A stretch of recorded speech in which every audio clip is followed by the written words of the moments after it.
I have a dream that one day this nation will rise up and live out the true meaning of its creed. We hold these truths to be self-evident, that all men are created equal.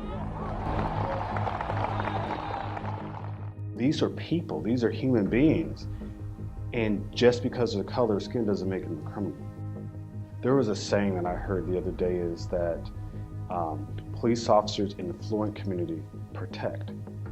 Police officers in middle-class communities serve, but police officers in African-American communities, they lock up. And I thought, you know, that's a stigmatism out there that needs to change. Hey, boss. Hey. Get on the ground!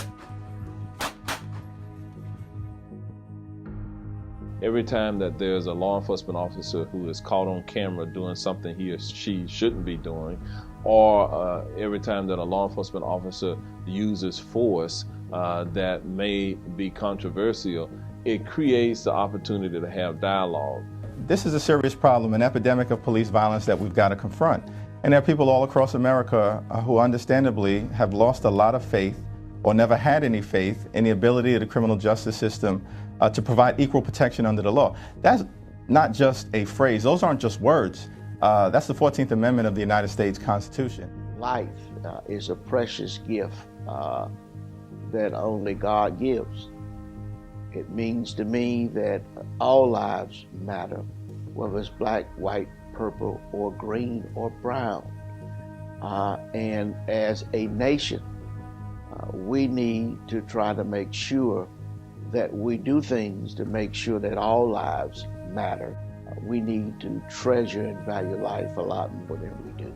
We'll never solve race relations until we have a friend who's of a different race. And befriend them and listen to their stories. Listen to their stories so long that you could actually tell their story from their perspective. And when you've done that, you've gone a long way in solving the racial problem. But America will never accept black people. America does not like us. America does not want us.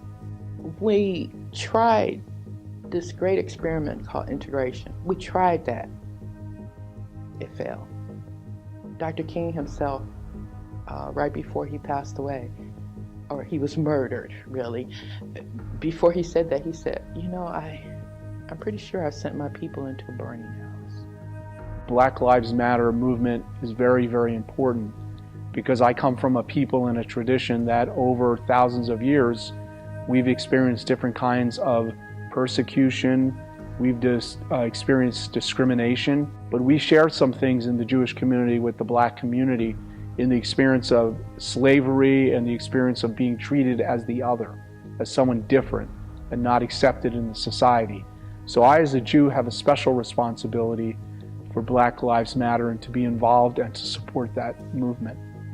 If we don't take a step back and try to address racial inequality in our country, God forbid what we're going to look like in 4 years.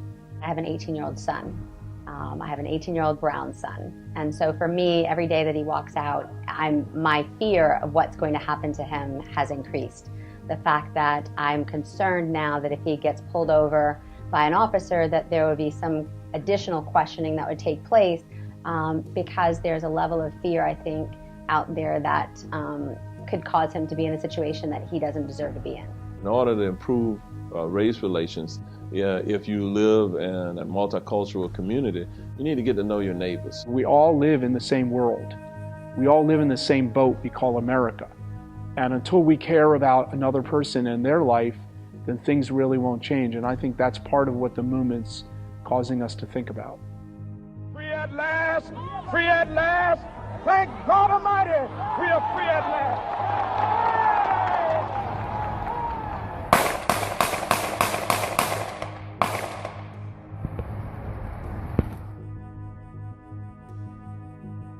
What sort of advice would you give others? Not to give up, especially new officers out there. Maybe initially you know that the community may not accept you the way you want to be accepted, but don't give up. Every day go out there and prove to that community that you're there to stay. You know, don't give up on them and they won't give up on you.